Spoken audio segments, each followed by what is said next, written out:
Hi everyone, and welcome back for episode 2. Let's not mince words and get straight down to it.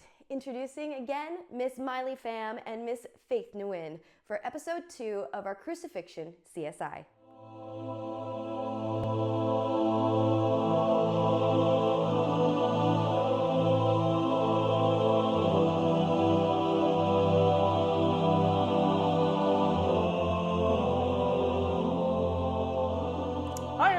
It's Miley. And it's Faith. Welcome back to the second episode of our series. Today we're going to talk about the scourging. So before we begin, we want to remind you all that the information we are about to present today is based on our research of the topic, and we are not experts. Yeah, and so after Jesus was arrested, he was tried by the Sanhedrin and then taken to Pilate. Pilate saw no fault in Jesus, but he sent him to be scourged anyways in order to appease the Jews and to still also keep Jesus alive. So the practice of scourging is extremely gnarly. I know that we'll get to talk about the details in depth later on, but just to preface for all of you, it's just a really gruesome punishment that rips apart the body. So it was mostly the Jewish religious leaders, which are referenced to as the Sanhedrin in the Gospel of Luke, who incited the crowd to call for Jesus' punishment. But given that the scourging is so inhumane, why did Pilate call for Jesus to be scourged with this inhumane punishment to appease these people, even though he knows that Jesus is innocent? Yeah, and to answer this question that you have, Miley, we need to take a look at the Romans themselves. So when we look at the Romans, at the height of the Roman Empire, they took up a quarter of the world, let's say, about. And so wherever the Romans conquered, they allowed the people, the conquered people, to still practice their religion, meaning they can worship their own gods, do their own customs, but they still have to pay taxes and obey the law of the Romans. And so for many of these people, their religions were polytheistic. And so it was easy for them to take on the Romans' god and just add them to their little collection of gods that they have. Makes sense. Yeah, and so it was easy for them to participate in the festivals of the Roman gods. And so by doing so, these people are showing their respect for the Romans and in a way also showing their loyalty to the Roman Empire as a whole. But we know that the Jews were monotheistic. And so there's going to be a clash between the Romans and the Jewish beliefs. And so the Romans perceive the Jews as a suspicious group of people. They can't understand why they believe the way that they do. Why do they believe in just one God when they could have many? Right. And so they see the Jews as someone who has a group of people who isolate themselves, who are kind of deceitful and suspicious, who are also exclusive and just strange in general. Like, they can't understand it. And the Jews also dislike the Romans, and we can see this with an extreme example of the Zealots, which is super extreme, who showed violent opposition to the Roman rule. And so with all this tension, Pilate would rather send Jesus, who he knew was innocent, to be scourged in order to please the Jews and prevent any sort of uprising that may have happened. Because one uprising may lead to another, and another, and another. And if there's an uprising in one area, it would influence another area. And so this can just lead to just a big revolution and rebellion that would threaten the authority of the Roman Empire in its whole. Yeah. Once again, your anthropological studies coming in clutch. Because I didn't realize how much of a political tightrope there was between the Romans and Jews at this time and how that was building tension.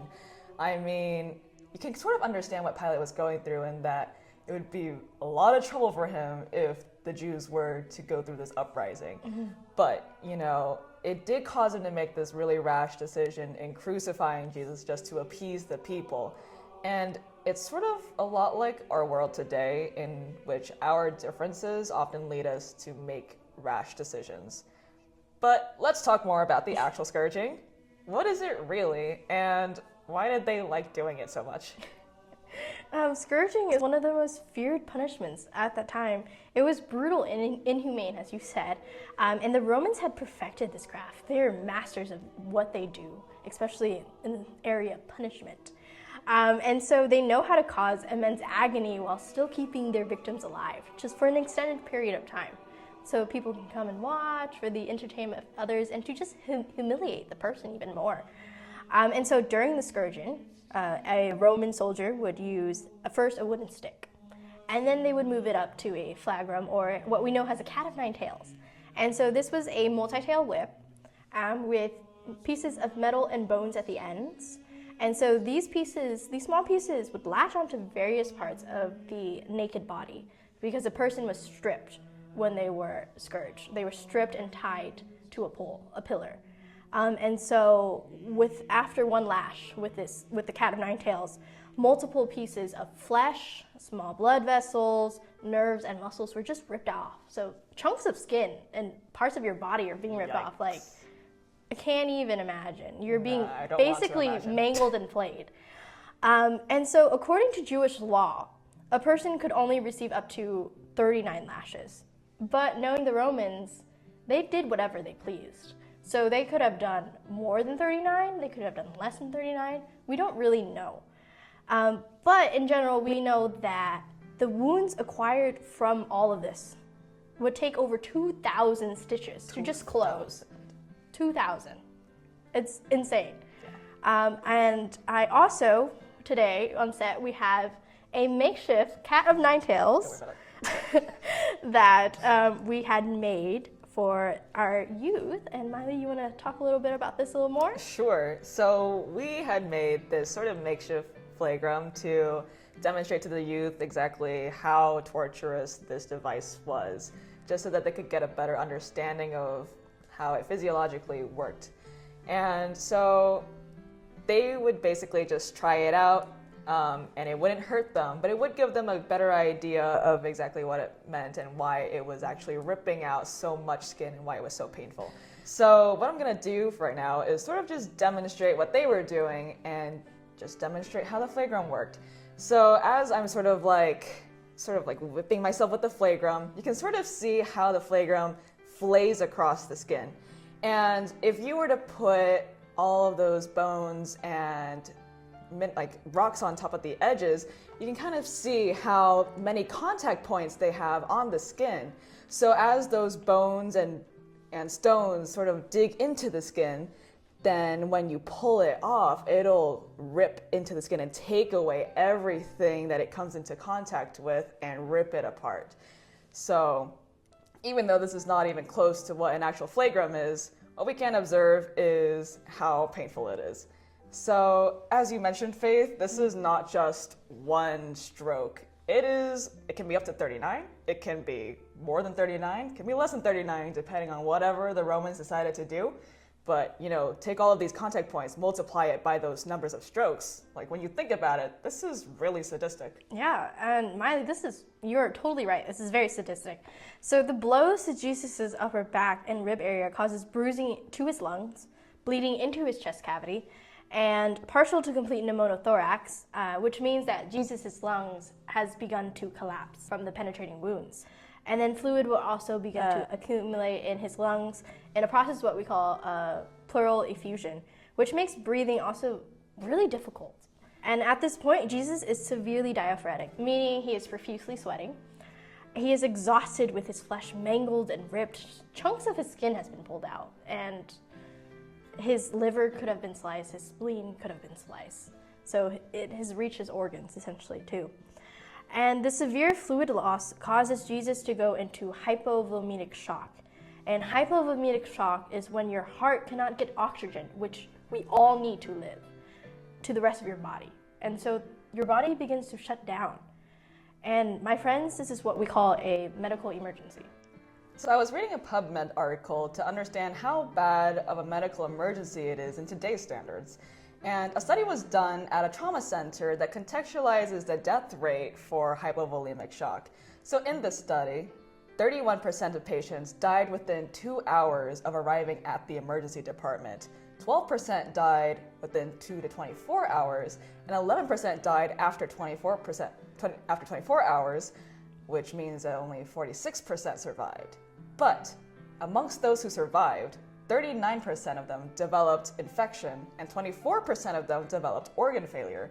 So no matter what the condition was that Jesus was in, we know for sure that his body was literally breaking down at that point. Yeah, and the chances of him dying from a completely human point is so high.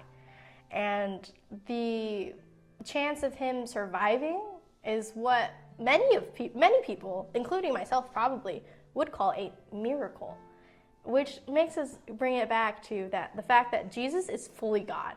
So this is not so much of a miracle, it's just who he is. He is fully God. And so during this whole ordeal, the whole torturing, the scourging, all of this, Jesus is still fully conscious.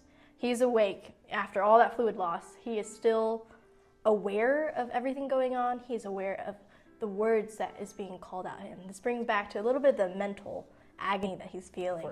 For sure, yeah. Like, he can hear the curses that people are calling him. He can hear the cries, probably of his mother. And so we can just feel all these things coming on. And so he's aware of it. And since he's God, he can make the decision of whether or not he dies. And at this moment, he decides that it's not his time yet. So he continues to push on. He continues to push on for the people who he doesn't know, for all of us. And he just does it because he loves us and all that. And how wonderful is that? Yeah. Thank you for listening to today's episode of the CSI of the Passion of Christ. Make sure to check out the other episodes in the series, and we will see you next time. Further and further we get into this study, the harder it can be to hear the information and to even look at the crucifix. Again, we invite you at the end of this episode to take a few moments to reflect and to gaze upon your crucifix or an image of Christ, and to just give a prayer of thanksgiving for what he went through and offered for you and me. God bless you all. We'll see you for episode 3.